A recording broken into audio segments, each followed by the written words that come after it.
focused on right now is bringing back this illegal alien terrorist to America. But where are the Democrats applauding the fact that southern border crossings just hit a historic low? Where are the Democrats supporting our brave men and women of law enforcement who are putting their lives on the line every single day to arrest the violent illegal alien invaders that the previous administration allowed into our country? And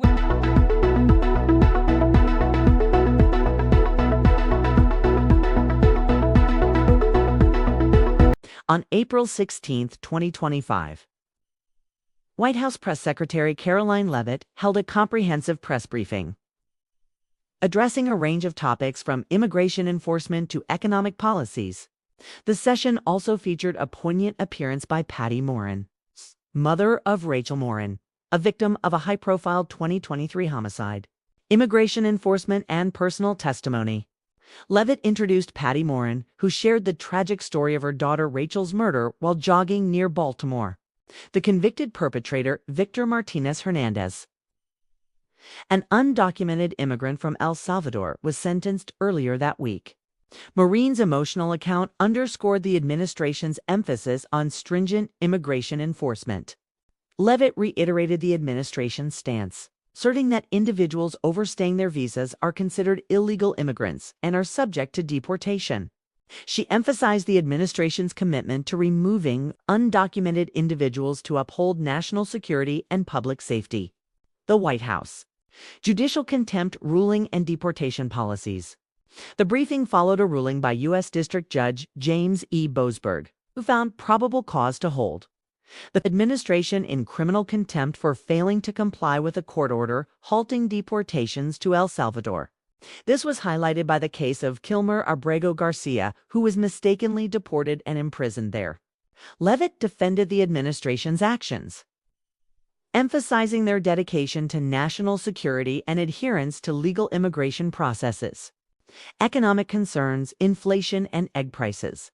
Addressing rising egg prices, Leavitt attributed the increase to policies from the previous administration, including the mass culling of chickens due to avian flu outbreaks.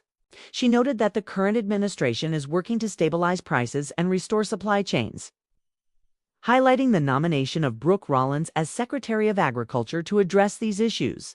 Tax and spending policies. When questioned about the administration's fiscal policies, Leavitt confirmed President Trump's commitment to extending tax cuts from his previous term. She acknowledged that corresponding spending cuts are being considered, with the president actively involved in negotiations alongside the Treasury Secretary to ensure fiscal responsibility. National Defense Initiatives, Iron Dome. Leavitt discussed the president's executive order directing the implementation of an Iron Dome defense system in the United States. She clarified that the order includes directives for research and studies to assess the feasibility and methods for developing such a system, particularly involving the Department of Defense. Highlighting a shift in media engagement, Leavitt announced that the White House press briefing room would now welcome a broader range of media voices, including podcasters, social media influencers, and independent journalists. This move aims to adapt to the evolving media landscape and ensure the president's message reaches a diverse audience. Cultural observances and day policies. In response to inquiries about cultural celebrations, Leavitt affirmed the administration's intent to continue observing events like Black History Month. She emphasized that the administration values the contributions of all Americans, regardless of race, religion, or creed, and remains committed to celebrating American history inclusively. Reporter questions and key exchanges. Jonathan Karl asked if the administration accepts responsibility for the wrongful deportation of Garcia. Leavitt, we are conducting an internal review, but we must remember the broader issue. Individuals who enter this country illegally are taking risks, and our top priority is public safety. April Ryan challenged Leavitt's use of Maureen's tragedy to generalize about immigration. Leavitt, this is not about generalizing. It's about facts. A woman is dead because of a preventable failure in our immigration system.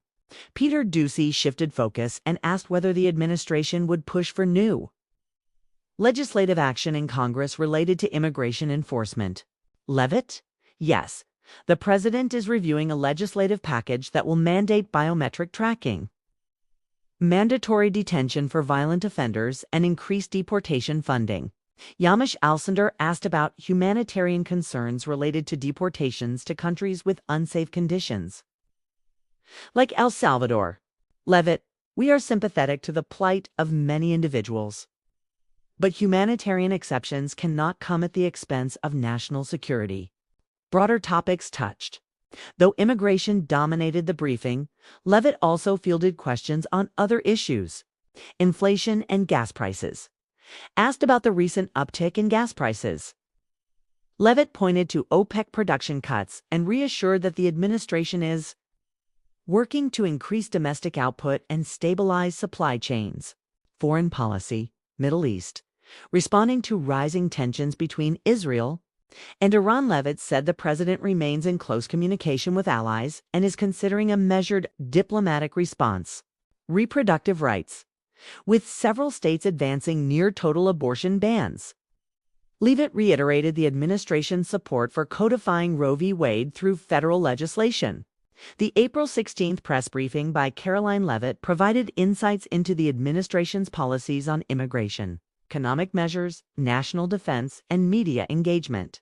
The inclusion of personal testimony from Patty Morin added a human dimension to the discussions, reinforcing the administration's policy positions. President Trump campaigned on the promise to secure our homeland and deport violent alien criminals from our communities. That is why the American people overwhelmingly reelected him back to this office, and it's why the American people defeated the Democrat Party in devastating fashion. Today, we have officially learned Democrat officials still refuse to accept the will of the American people.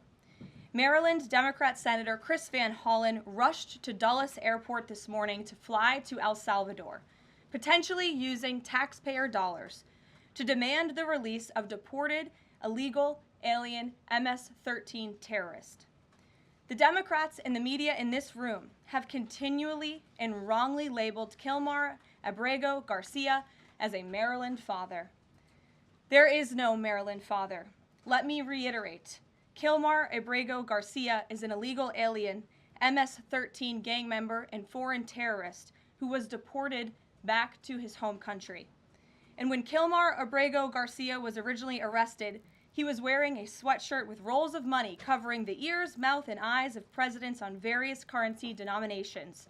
This is a known MS-13 gang symbol of hear no evil, speak no evil, see no evil. Abrego Garcia was also arrested with two other well-known members of the vicious MS-13 gang. And two separate judges found that Abrego Garcia was a member of MS-13, and that finding has never been disputed. And just this morning, it was revealed through Maryland court documents that Abrego Garcia's wife petitioned for an order of protection against him for 2 instances of domestic violence in May of 2021. And here is the order right here. The court ordered that the respondent committed the following acts of abuse. Once in May of 2021, assault in any degree.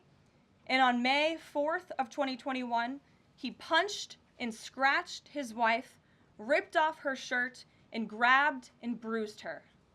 This is from a court in Maryland. So not only are Democrats rushing to defend an illegal criminal foreign terrorist gang member, but also an apparent woman beater.